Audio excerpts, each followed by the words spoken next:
Reports of heavy rain and flash flooding in various communities across Trinidad and Tobago. TTT's meteorologist Wallace has this update for us. Thank you, Mahalia. We continue to be under the adverse weather alert at a yellow level, and this runs on till 5 p.m. And obviously still expecting the fact of gusty winds over 55 kilometers per hour, alongside the fact that we'd like to see some heavy showers in excess of 25 millimeters of rainfall over the next few hours. Smaller rivers are overwhelmed, but the major rivers remain contained, according to the Trinidad and Tobago Meteorological Service, and that the seas are also quite agitated. Having looked at this morning, we saw the thunderstorms erupting from as early as 5 a.m. across Trinidad as well as Tobago. Some slight to moderate thunderstorms with obviously lightning in there, and gusty winds as well reported in places.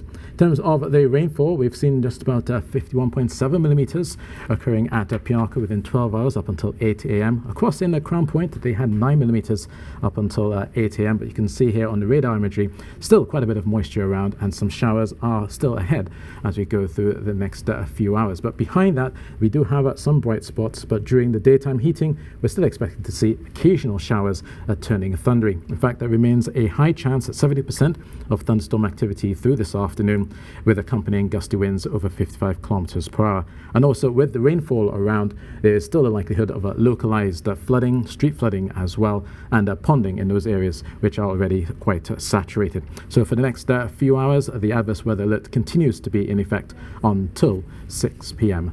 Friday. Mahalia? Thank you so much for that update, Ian. The Office of Disaster Preparedness and Management ODPM says there has been flooding in several regions of Trinidad. In a media release, the ODPM said in the Northwest Street, flooding has been happening in Diego Martin, specifically at Rich Plain and St. Lucian Roads, Crystal Stream, and in Blue Basin. In the North Central region, flash flooding was experienced at Esmeralda Junction, Guaracara Road, Tabaquite, and there was flooding at Las Lomas number 1 and at Husa Tres Casparillo, along with LeBlanc Road and Todd's Road. The Southwest residential flooding has been reported at Luenga Road, Princestown, and at Picton Street Extension, Pan Drive, Diamond Street, San Fernando. The ODPM is reiterating its call for everyone to continue to have their emergency plans in place during the wet and hurricane seasons. And the Tobago Emergency Management Agency TEMA reported there were few minor incidents. Area outage on the North Side Road that affected several villages. 5:30 this morning, and it was power restored just before 8 this morning by TNTech for those areas. So several villages beyond that occurrence, there was an incident just around the area of just around Cinnamon Hill on the North Side Road, and that would have caused outages. Mr. Stewart urged citizens to be cautious. Based on the rainfall that we have had so far, there's a high expectation that there could be additional reports, so it's a little early now in the day to say.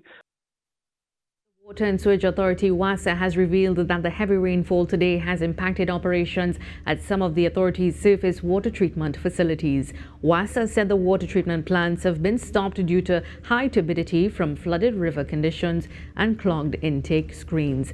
And news from another main utility station, the Trinidad and Tobago Electricity Company TNTech, has stated that in the north, southeast and central, power has been affected. However, in the north, effects are being felt from Paramin to Las Cuevas, Mova and Lavantil. In the south and east, some communities have also been affected.